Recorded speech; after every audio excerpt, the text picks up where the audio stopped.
First recipe for the red currant jus isn't mine. I've taken this off the Gressingham Duck website because, see, when it comes to duck sauces and accompaniments, they know what they're talking about. So don't fix what ain't broken. So I'm going to put a generous heat tablespoon of your red currant jelly into the pan. Then once you add your 200 ml of red wine and your teaspoon of balsamic vinegar. We're going to get that on the heat and we're going to reduce it down until it's dark and sticky and your red currant jelly has dissolved.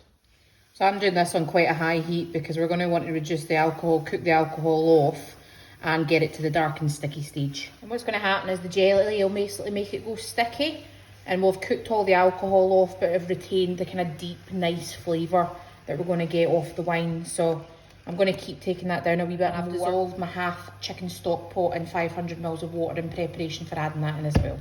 So got it to that stage. You can see how much that's reduced down. Dark, getting quite sticky. So I'm going to add in the stock.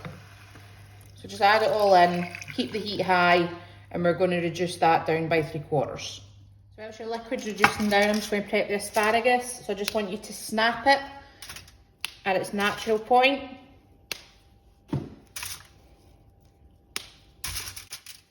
And put it in a foil lined baking tray. Drizzle over a little bit of oil and coat in salt. And all we're going to do is stick that in a preheated oven at 200 for 10 minutes when we're ready to cook it and just before we're ready to serve. My favourite way of cooking asparagus.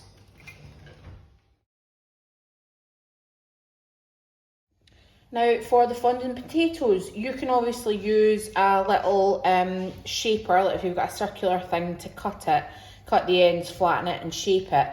I don't have one of them, so you can just use a trusty old knife to get whatever shape you want. Squares, cylinders, obviously it won't be a perfect cylinder unless you've got talents. Even I don't, which isn't hard to believe, but shape your fondant potatoes however you see fit. So I'm just doing mine like this, all right, because I'm just going to colour the top and bottom. If you want a proper square shape, obviously you can cut the sides and colour them as well. I just like to retain as much potato as possible. So I'm just going to keep mine like this, and I'm going to get a frying pan on with some oil because we're going to colour the top and bottom so you can get that nice kind of cherry top before we then cook it in the stock mixture. So just like that, frying pan, a little bit of oil. I'm going to put the potatoes in, and you're going to colour the top and bottom. So just keep an eye on them and flip them when you've got a nice kind of golden brown on the other side. Do both sides and then we'll go on to the stock.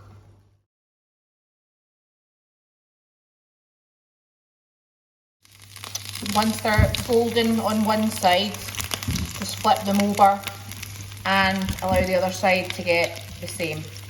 That one needs a wee bit longer, so I'll keep that way. Once you've reduced that down, you've only got about a quarter of the liquid left. The jus, it'll be a small amount. Just get a little knob of butter. Mix that through and take it off the heat. And then we'll just reheat when we want to serve. So your potatoes are now nice and golden. Want you add in a good generous amount of butter and allow that to melt in.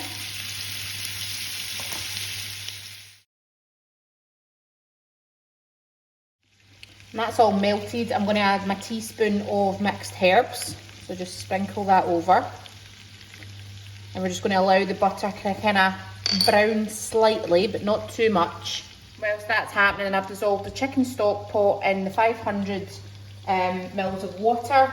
And I'm going to stir in my teaspoon of garlic puree into that, just because we want it all combined in the stock. And then once we've browned off the butter just a little bit, we're going to pour the stock into the potatoes. And that's been on for a few minutes. I'm just going to pour the stock into the potatoes like that. And then we're going to put the lid on a medium to high heat and cook. Now I'll tell you how much that I do cook my potatoes for. However, please keep in mind you'll have different types of potatoes. You might have a different thickness. You might have used a different level of heat to me. So we're going to test it just obviously by piercing it with a knife. So come back to it. So this is just a checkup. This has been 30 minutes. And as you can see, knife going straight through. So the fondant potatoes are actually ready. And I'm just going to let them sit in the stock mixture and then reheat slightly before we serve after you've cooked and rested the duck and cooked your asparagus. So I'm not going to actually go through all the steps on how to cook duck in this video. Just realised as well I've not trimmed the sinews, so please follow my IGTV on the crispy skin duck tutorial, or go into my guides and it'll be in the duck category and you'll see all the steps on how I cook duck. And don't do that. Let me flip it over, nice and crispy. It's going to cook underneath, and you need to make sure that you rest duck as well before cutting it. I've also put the asparagus in the oven. That'll be 10 minutes at 200. We're then just going to serve everything up. So slice your duck breast once it's rested, serve with the fondant potato, oven baked asparagus and your red currant jus.